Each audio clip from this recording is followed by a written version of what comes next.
What is up mga chong, and welcome na naman sa vlog ni Kuya Jerps na kaninang umaga ko lang naisip. So ang pag-uusapan natin ngayon is about safety and danger dito sa Amerika.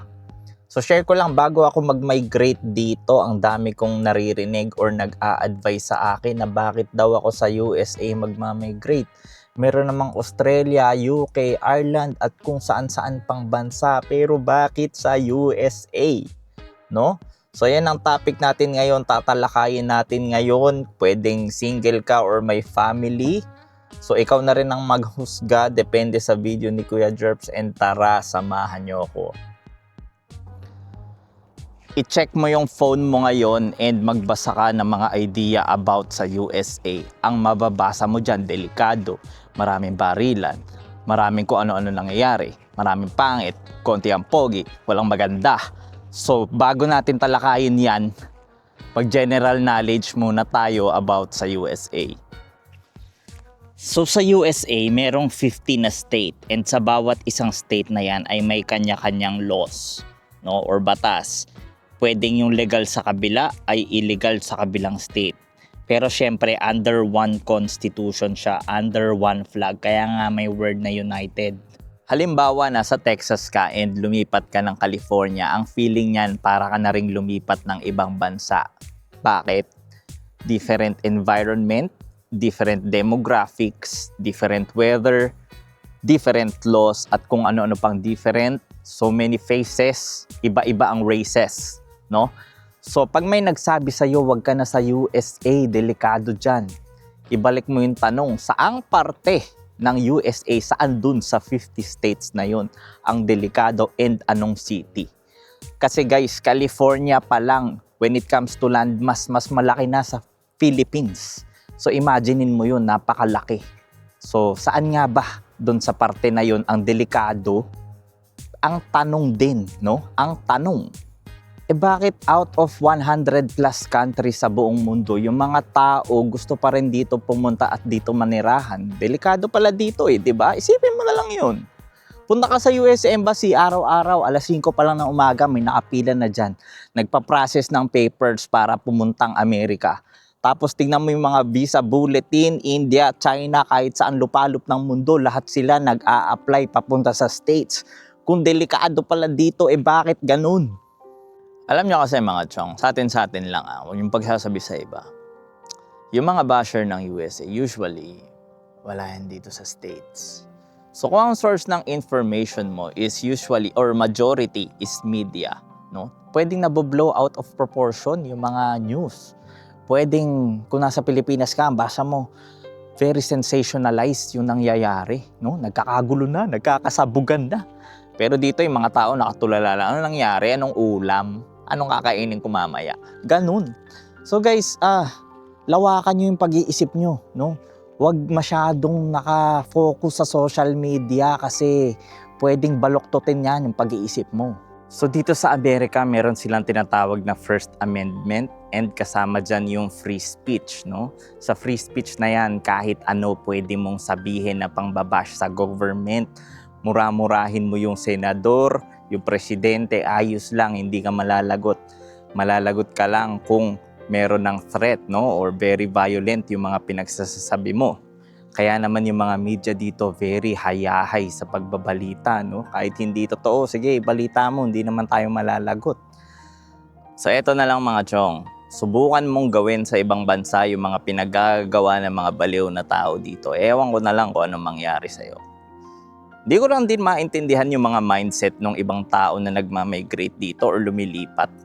Paglipat nila dito, hate na hate nila yung Amerika, binabash nila. Ang pangit daw ng Amerika, no? Destroy America, ang pangit, land of the kupal. Pero kitang-kita mo, no? Iniiwan nila yung bansa nila tapos dito sila nagmamigrate. Dito nagtatrabaho tapos nagpapadala ng pera dun sa bansa nila. Pero ang utak, hate America. So yan yung mga issue ngayon guys, kung bakit, kung ano-ano nangyayari, no? So medyo nagkakahigpitan na rin sa immigration kasi nga kung sino-sino yung nakukuha or nagmamigrate dito, nabaluktot yung pag-iisip. So guys, kung magmamigrate ka dito, syempre, mahalin mo yung bansang tumanggap sa'yo. At the same time, no, hindi naman din natin iniiwan yung bansang pinagmulan natin. So dito na nga tayo sa usapang beng-beng, no. Siyempre baril yung iniisip ko. Baka iba iniisip mo, no. So hindi ko na i-sugarcoat, dito sa USA, madali lang bumili ng baril. Para sa isang green card holder na tulad ko, ang gagawin ko lang, pupunta ako sa store, pipili ako ng baril, magsa-sign up lang ako ng form. Para sa isang first time buyer to, magsa-sign up ako ng form, gagawa nila ako ng background check, tapos uuwi na ako, magbabayad muna, and then uuwi na ako, then hahantayin ko na lang yung tawag nila kapag tapos na yung background check. Then ayun na, ipipick up ko na yung baril. So syempre iba naman yan para sa may mga criminal record. Kung may criminal record ka, huwag ka na mag-attempt bumili kasi hindi ka talaga pagbebentahan o baka maleche ka pa. Kaya guys, as much as possible, kung green card holder, hindi pa citizen, magpakabait muna kayo. Kung wala naman kayong crime na nagawa sa bansang pinanggalingan nyo, bakit kayo magkakaroon ng crime pagdating nyo dito, di ba? Nakasurvive ka nga ng ganyang katagal na walang ginagawang kalokohan. Bakit pagdating dito? No? Dito lumalabas yung kalokohan. Siguro pwedeng na ma-magnify kasi nga meron ng kinikita, kaya pwedeng ang maging mindset nila, kahit ano na lang, pwede na lang. Yan ang pag-iingatan nyo guys. Lagi ko sinasabi, huwag kayong masyadong maging komportable. Ito na nga tayo, pag-usapan natin yung mass shooting. Hindi ko ikakaila, nangyayari talaga dito yan. Kung iisipin mo, parang USA lang halos madalas nangyayari. Kung titignan mo yung news, sa ganitong lugar may mass shooting, no? Gone are the days when you can go to a public place na wala kang iniisip na magiging problema. Gone are the days wherein yung Christmas, sobrang nagse-celebrate ka lang na walang inaalala. Pero ngayon, sa panahon ngayon, iisipin mo na lang, naghahanap ka, teka lang, baka may abnormal na baliw dito, no? Tignan mo, naghahanap ka ng mga kahina-hinalang tao.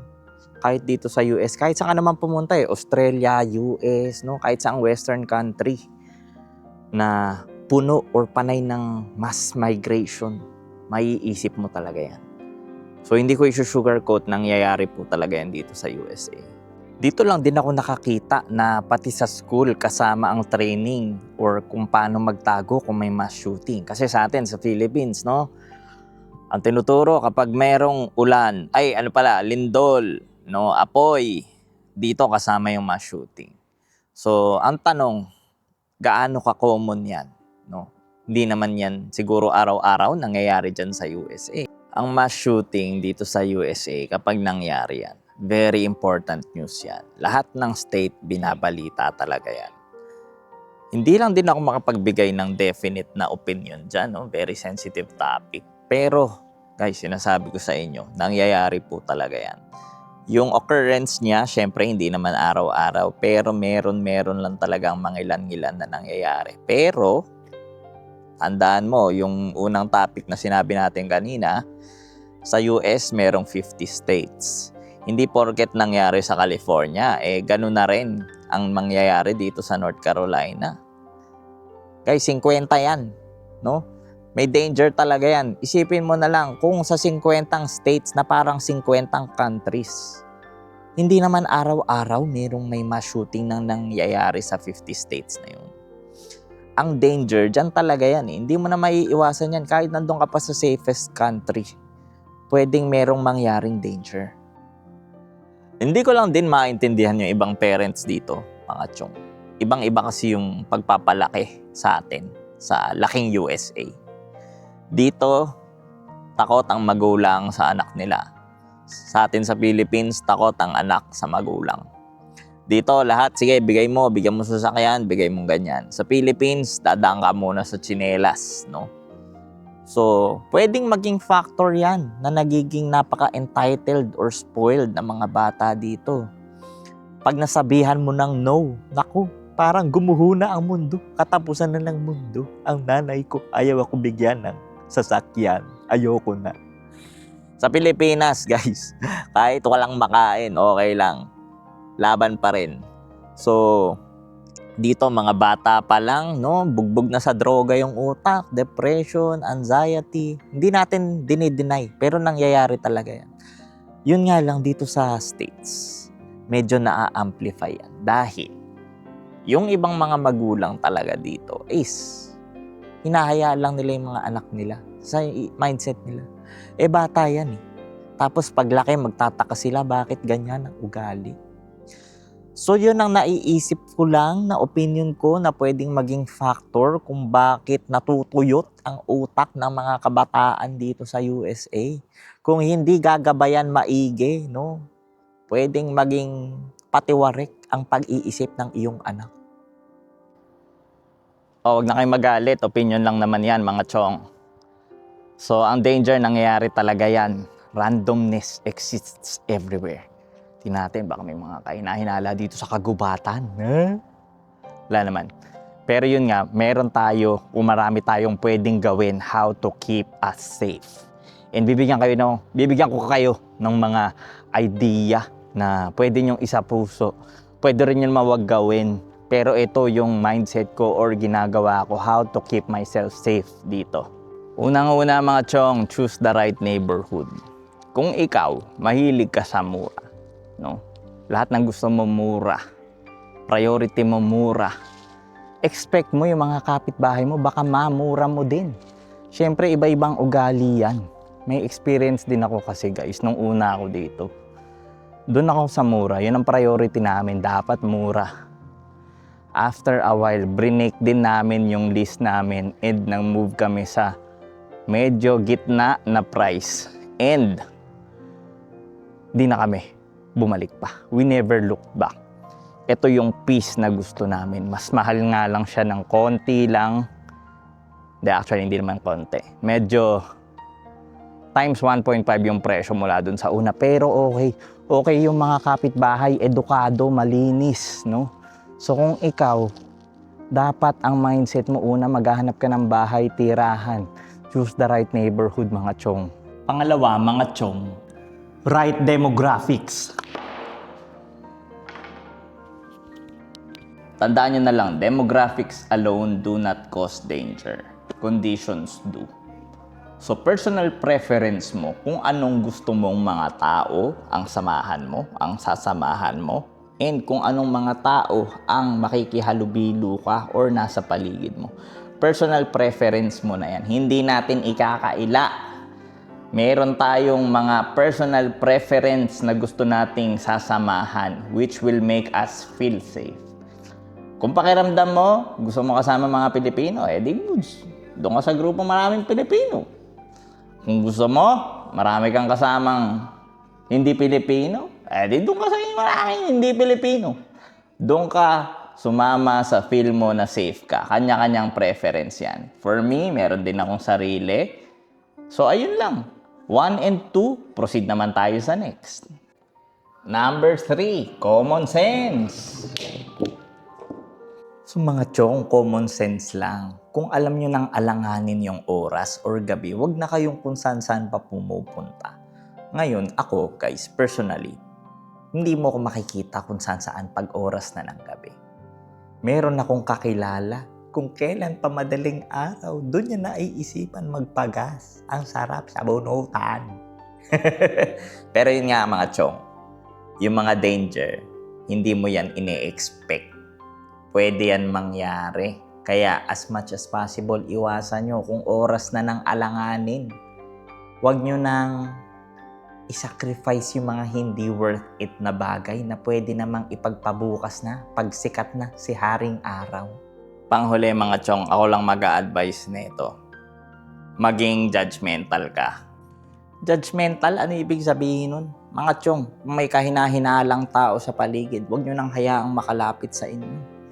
Kung mukhang hindi gagawa ng mabuti, malamang hindi talaga gagawa ng mabuti yan. Pero yun nga mga chong, sa isip nyo lang yan. Huwag nyo naman syempre yung pinagsasabi sa iba. I would rather be safe than sorry mga chong. Bahala na, basta ganyan ako mag-isip. No? Hindi ko lang din maintindihan yung ibang tao. No? Pag nakakakita ng mga kahina-hinala or mukhang mga taong hindi gagawa ng maganda. Very welcoming pa. Tara, papasukin natin yan. Baka naman mabait yan. Baka naman pagdadalo lang yan ng pagkain. Nako. Ewan ko na lang mga chong. Basta may mga tao dyan na madalas mabiktima kasi nga yung isip nila hindi nila nilalawakan. Iba na ang panahon ngayon. Mas mabuti nang safe ka kaysa mapariwara ang buhay mo. So yun lang, USA is considered a safe country. Pero syempre, merong mga city, no, na or state na hindi okay, kaya gawin mong maigi ang iyong research. Last, huwag kalilimutan magdasal, be safe, and tandaan, the American dream is still not dead. Nandyan lang yan, mga chong, hinihintay ka lang. Ayun lang mga chong, kung gusto na pa ng mga ganitong videos, just like and subscribe kay Kuya Jerps and see you on my next video.